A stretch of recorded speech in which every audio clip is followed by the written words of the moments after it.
തൃശൂരിൽ ആവേശം model party നടത്തിയ ഗുണ്ടാ തലവൻ കുറ്റൂർ അനൂപിനെതിരെ കേസെടുത്ത് പോലീസ്.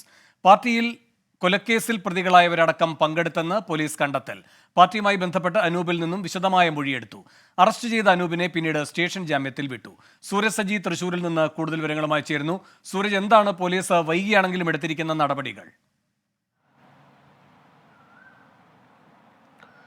വേണു, എന്തായാലും വൈകിയാണെങ്കിലും ഈ വിഷയത്തിൽ പോലീസിന്റെ ഭാഗത്തു നിന്ന് ഒരു നടപടി ഉണ്ടായിരിക്കുന്നു. 151 വകുപ്പ് പ്രിവന്റീവ് അറസ്റ്റിന്റെ പരിധിയിൽ വരുന്നതാണ്. ഇത്തരത്തിൽ 151 വകുപ്പ് ചുമത്തിക്കൊണ്ടാണ് നിലവിൽ ഈ കുറ്റൂർ അനൂപിനെ അറസ്റ്റ് ചെയ്തിരിക്കുന്നത്. പിന്നീട് സ്റ്റേഷൻ ജാമ്യത്തിൽ വിടുകയും ചെയ്തു. ഇതുമായി ബന്ധപ്പെട്ടുകൊണ്ട് തന്നെ, അതായത് ഈ നിരന്തര കുറ്റവാളികളായ ആളുകൾ ജയിലിൽ നിന്ന് പുറത്തിറങ്ങുകയും പിന്നീട് ഈ 151 വകുപ്പ് പ്രകാരം അറസ്റ്റിലാവുകയും ചെയ്താൽ ഇത് സംബന്ധിച്ചുള്ള റിപ്പോർട്ട് അത് ജില്ലാ കളക്ടർക്ക് കൈമാറും. പിന്നീട് ഈ കാപ്പ ചുമത്തുന്ന അടക്കമുള്ള കാര്യത്തിൽ ജില്ലാ കളക്ടർക്ക് തീരുമാനമെടുക്കാം. അത് സംബന്ധിച്ചുള്ള റിപ്പോർട്ടും പോലീസ് ഇത് സംബന്ധിച്ച് അനൂപിന്റെ പ്രവർത്തനങ്ങളെ സംബന്ധിച്ചുള്ള റിപ്പോർട്ടും പോലീസ് ഇത് സംബന്ധിച്ച് കളക്ടർക്ക് കൈമാറും എന്നുള്ളതാണ് നമുക്ക് മനസ്സിലാക്കാൻ കഴിയുന്നത്. എന്തായാലും ഈ പാർട്ടിയുമായി ബന്ധപ്പെട്ടുകൊണ്ട് വിശദമായ അന്വേഷണം പോലീസ് നടത്തുകയുണ്ടായി. അതിലുള്ള കണ്ടെത്തൽ ഇങ്ങനെയാണ്: കൊലക്കേസിൽ പ്രതികളായവരടക്കം ഈ പാർട്ടിയിൽ പങ്കെടുത്തുവെന്നുള്ളതാണ് പോലീസിന്റെ കണ്ടെത്തൽ. അതോടൊപ്പം തന്നെ അന്ന് കുപ്രസിദ്ധ ഗുണ്ടകളടക്കം 60 പേർ എന്നുള്ളതായിരുന്നു പ്രാഥമിക നിഗമനം. എന്നാൽ ആ പാർട്ടിയിൽ പങ്കെടുത്തത് 100-ലധികം പേരുണ്ട് എന്നുള്ളതാണ് പോലീസിന്റെ കണ്ടെത്തൽ. അതുകൊണ്ട് തന്നെ വിശദമായ അന്വേഷണത്തിലേക്ക് ആരൊക്കെയാണ്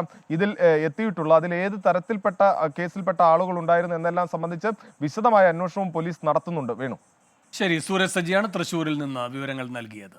ലോകത്തെവിടെയായാലും ഏത് സമയത്തും 24 വാർത്തകളും ഓഗ്മെന്റഡ് റിയാലിറ്റി പാക്കേജുകളും എക്സ്പ്ലെയിനറുകളും വിശദമായി കാണാൻ ഞങ്ങളുടെ യൂട്യൂബ് ചാനൽ നിങ്ങൾക്ക് സബ്സ്ക്രൈബ് ചെയ്യാം.